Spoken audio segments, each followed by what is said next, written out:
welcome, guys.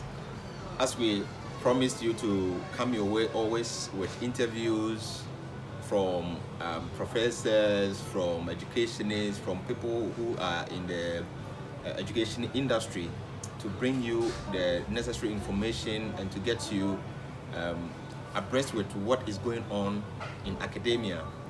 We are privileged today to have in our midst Dr.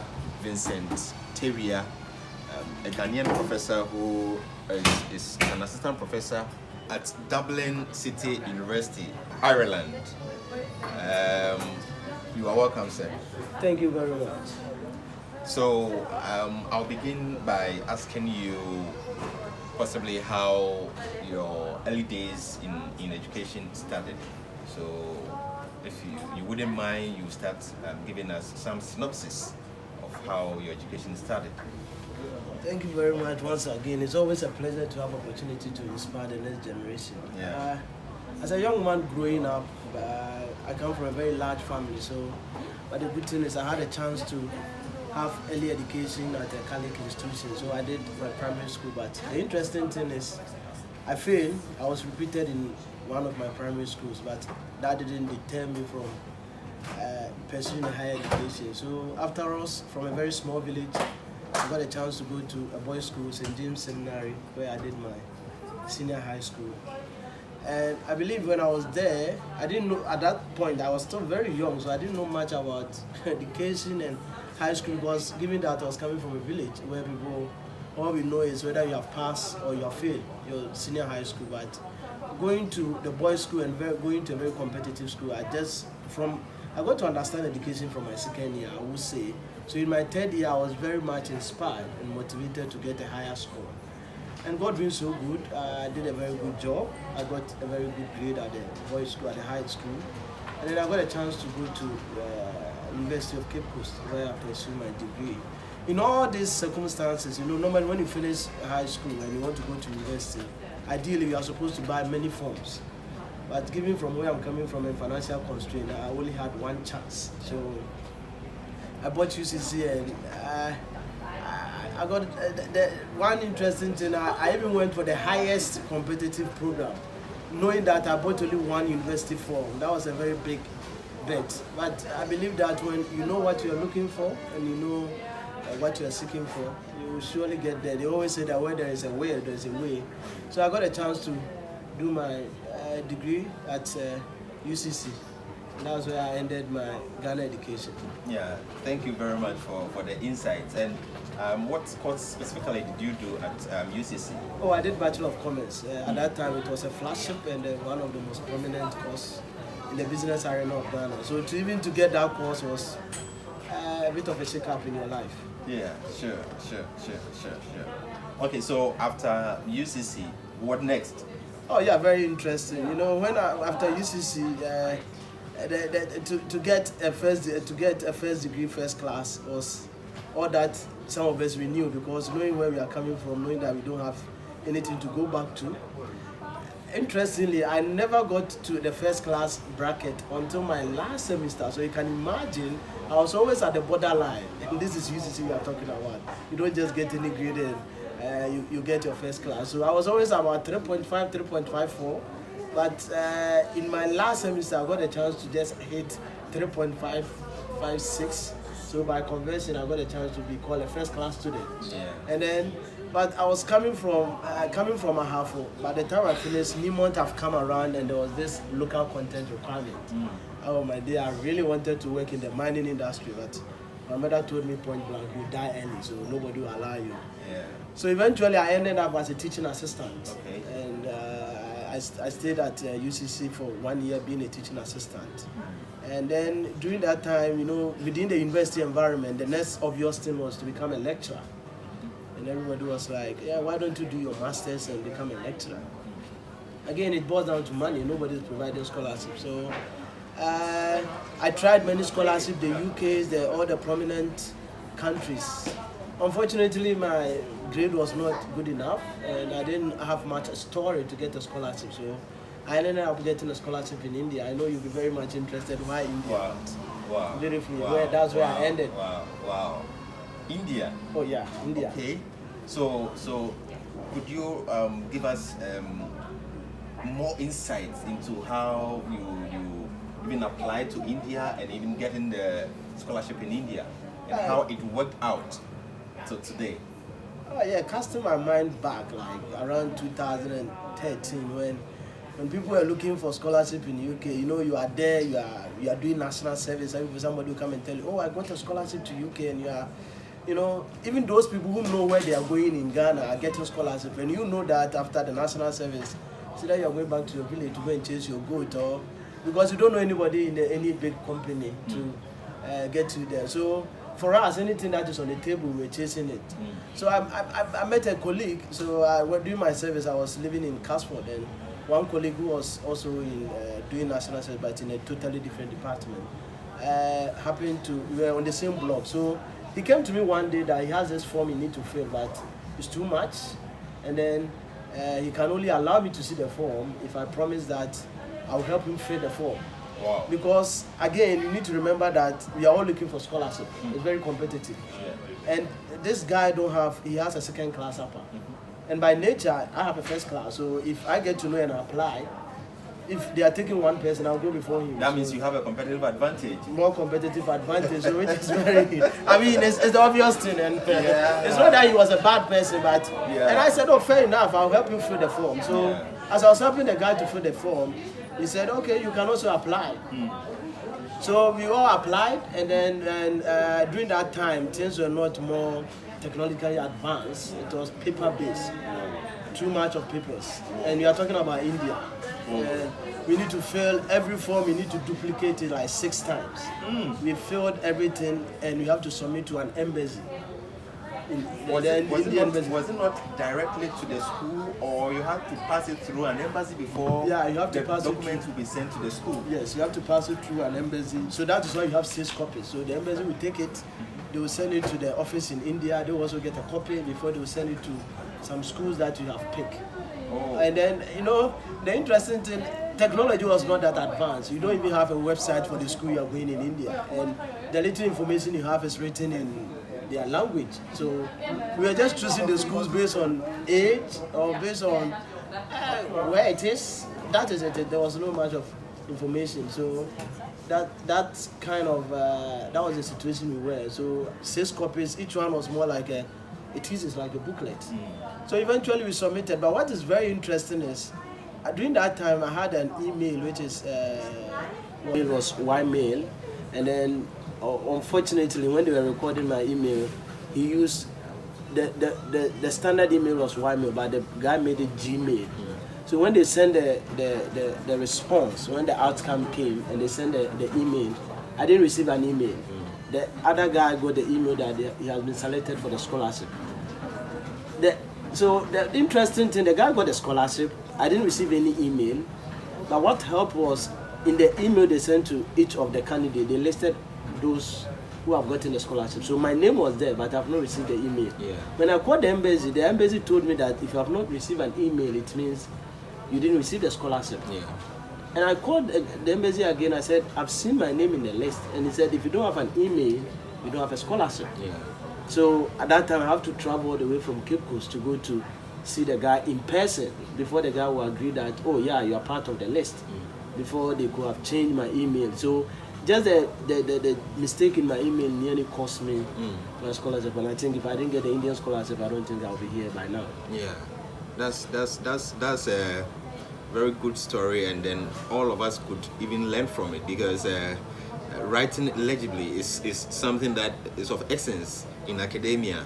And now that we have computers where everything is typed and all those things, to at least so that those typographical errors could be minimized. That's so interesting. So getting into the university in India, how was the education like in India, and how does it fit into the European and the American system, whereby after which you were able to get your PhD in Australia? So walk us through that. I must say every continent or every country have its own unique kind of education, but Asia have a very fantastic education which is totally different from. You need to understand that African education has been dominated or infiltrated of the Western education. So yeah, if you study in Africa, there's not much of a difference from the Western. But if you study in Asia, you are exposed to totally different thing. It's very, very important to understand that yes, it's different doesn't mean it's inferior. Yeah. It gives you the chance for you to appreciate a different angle of education. So yeah, back in India, definitely the school I got was a very old school. It's almost like 100 years. But though old, but they have traditional systems. Sure. And it's a master's, but you know, unlike other places whereby you go to lectures in different lecture hall for every course. In this system, you have one classroom, you have one seat, and that is the seat for you for the rest of your whole masters. Wow. And then it's a mixed school, but in the class, boys sit on another side, girls sit on another side, and you don't mess up. That's so interesting, man. But why? Yeah, you know, that is the beauty of culture and tradition. You know, it's like, that's why I said if you have not traveled, you may think that whatever you know is the right thing. And shockingly, when you go there the first time, in fairness, you'll be shocked. Because given especially when you are coming from a very religious Christian background, this is India we are talking about. Okay. It's Hinduism. Yeah. Everything is God. Yeah. We went there as 10 gentlemen. One guy could not, like, because of his religious belief, he was even getting a psychological issue, so he decided to return back and ended up in China, which is very interesting. But he felt like the way they live their life, the way they, but if you stay after 3 months, you realize that these are the people. Yeah. We are who we are because of when we were born. Yeah. This is where they were born. This is what they have been told. This is what they believe. So so it's very interesting. When we went there, we were always having an issue. Why should somebody travel 2 hours to come to school and go back 2 hours? And they were like, I have to stay with my parents. I said, you're doing masters. You're old. They said, no. Until I get married, I have to stay and serve my parents. But this is not something you find in Ghana. So the education system in India was more of a bit different. It's different from the Europe. But again, it boils down to the principle that where do you want to go? Where are you going? So most of us took India as a transit. We know India is not the ideal abroad that everybody wants to stay there, but we need to prove to the world that yes, we are in India, but we can do things that others can do. So when I was there, I think I have that mindset that there and there again, what am I coming back to do? Where am I going? So I just look into what I can use. You know, they say use what you have to get what you want. So I took advantage of that, and then I prepared my mind to get a chance in the Western country. So yeah, the education system is different, but it doesn't mean it's inferior. You need to really understand that. That is how their system is. So that's quite true. That's quite true. So after your Indian education, I also know that you went to Australia to do your PhD, and from where you landed your first job as an assistant professor in one of the prestigious schools in Ireland. You know, and I also know that currently you are the EA representative for Ireland. That's an achievement that I cannot really wrap my head around. So please walk us through.